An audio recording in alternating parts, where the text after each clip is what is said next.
作戦エリアへの到着を確認しました。準備よしですね。Good morning, ladies and gentlemen. I am Briareos Kerensky and welcome to the review of Macross Delta Scramble, a PlayStation Vita game by Artdink based on the recently ended, as I write this review, Macross Delta anime series. Let me start by saying that I'm not the biggest Macross fan. In fact, I only truly like Macross Plus, but given Artdink's pedigree I got into Delta Scramble with hopes of mindless, if not downright good, fun. And I've got exactly what I was expecting, but Macross Delta Scramble has its fair share of problems that really put a dent into its overall quality. Macross Delta Scramble puts you into the flight suite of a UN Spacey or Windermere pilot. You can choose between two portraits for your alter ego, a name and, in case of the UN, the sex. Once this formality has been taken care of, you're thrown into two different campaigns that follow the story of the show, where you essentially do the same things the main characters did, like shooting down Messer in Ayate's first trial or fending off assaults to Valkyrie by the Sky Knights. The same goes for the Windermere campaign, and I'm not particularly fond of this structure. I feel that impersonating a character from the series, or at the very least, not being a random guy in every engagement, would have been more immersive. This feeling is compounded by how easy the game is, or at least how uneventful encounters with enemy aces are. Aces piloting standard machines lead enemy waves, the only differences from standard opposition being how much they dodge and their health. Characters from Macross Delta appear when the story dictates, and once again health and dodging are the only differences.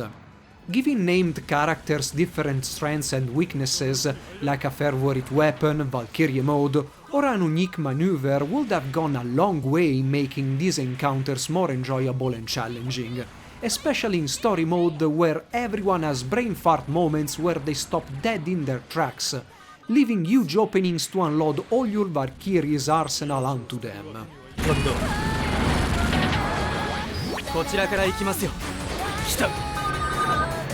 The game actually becomes easier as you progress. Your character gains more experience, thus improving his or her own stats. Better performing Valkyries are unlocked and further enhanced the more you fight on them.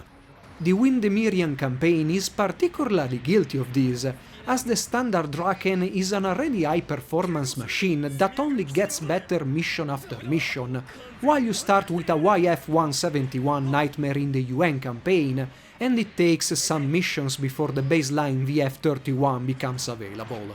The UN campaign allows for more hardware variety, as you can pilot VF-1s, Glaugs, Cheyennes, along VF-171s and VF-31s variants, while Windermerians are limited to the Draken and a handful of variants.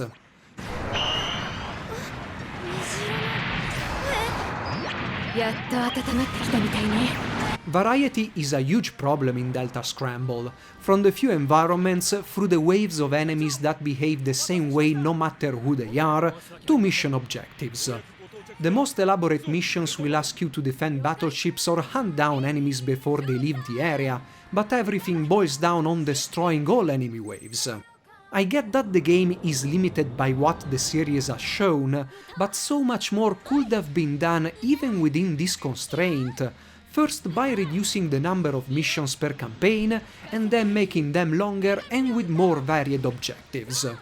The quick nature of most missions fits well a portable system like the Vita, but only few missions stand above the rest thanks to somewhat complex objectives or because they show something from the anime series. And I'm not talking about the cut-ins with snippets from the show, I'm talking about the few precious moments, one I think, where the game recreates them with its graphics.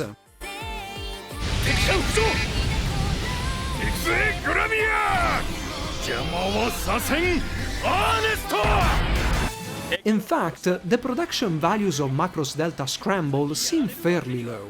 I often joke that Bandai Namco try their best to maximize profits with the stupidest of cuts, but Delta Scramble is a prime example of this. The story progresses through a series of badly compressed screenshots from the anime with a static text over.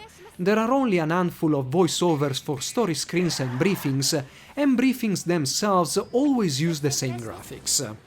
Missions always start and end in the same way, and named characters just fly in with the same introduction.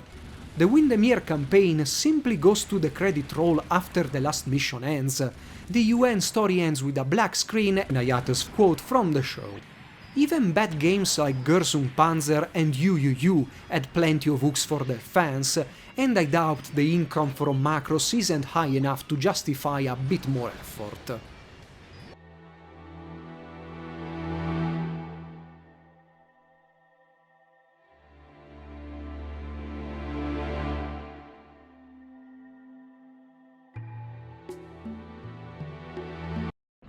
作戦内容を確認してください。各機発進願います。」貴様と一緒とは俺の運も尽きたか。セーガルド、邪魔だけはすんなよ。作戦開始。任務に集中してください。 But where the main campaign fails, extra missions come to the rescue across almost the whole spectrum. Extra missions unlock characters and machines from almost every Macross series and video game, unfortunately to be used only within this mode. During extra missions, named characters have their own introduction, unique spoken lines, and are often much more challenging than in story missions. Their main features are still dodges and health, but they are a notch above everything that the campaign throws at you. Extra missions are Macross Delta Scramble at its best, with fast dogfights where you need to maximize weapon efficiency and piloting skills across all available Valkyrie modes, and the campaign should have had the same care that was put into these completely unrelated missions.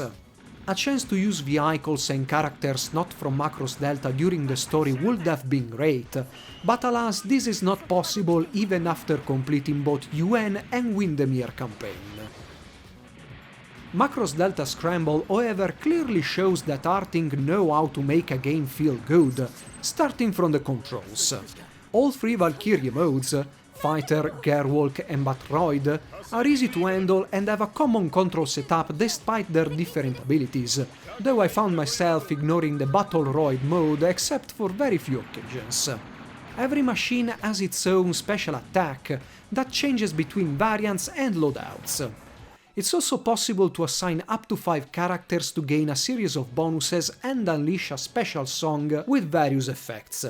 However, I've almost ignored this feature in favor of special attacks. Effectiveness of these songs increase the more you have a support character helping you. Machines, once unlocked, must be purchased from the game's shop with credits gathered completing missions. Credits are shared between UN, Windermere and extra missions. Every vehicle in the game can be improved by spending TPs, which are exclusive to the vehicle used. Vehicles can support up to a number of improvements that normally allows to bring every spec up to their theoretical limit. However, it's possible to push parameters beyond that by sacrificing others. Improvements can be reverted and changed at any time, and you can buy more TPs with leftover credits to make transitions between airframes less demanding. あなたの活躍楽しみにしてるわ。 The game runs at a good and constant pace, even with fairly complex stages with lots of buildings or reflecting water. Large explosions do tax the hardware, but luckily these moments are rare. Valkyries are well modeled, with independent control surfaces in fighter mode, but with minimal animations in Gerwalk and Battleroid.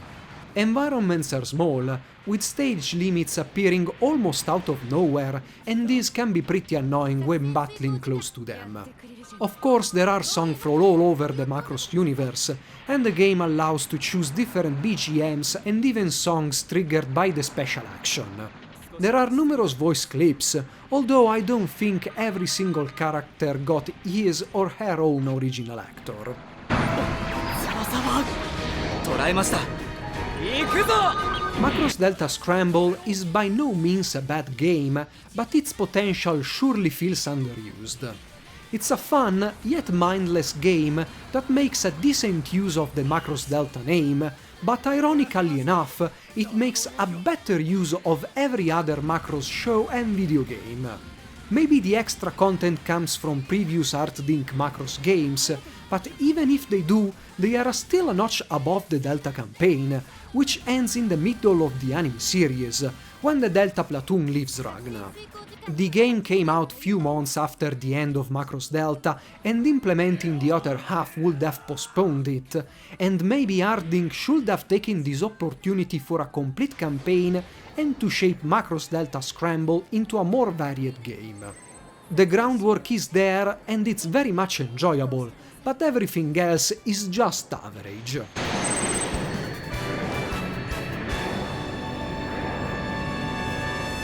I hope you have enjoyed this review and you'll stick around for more.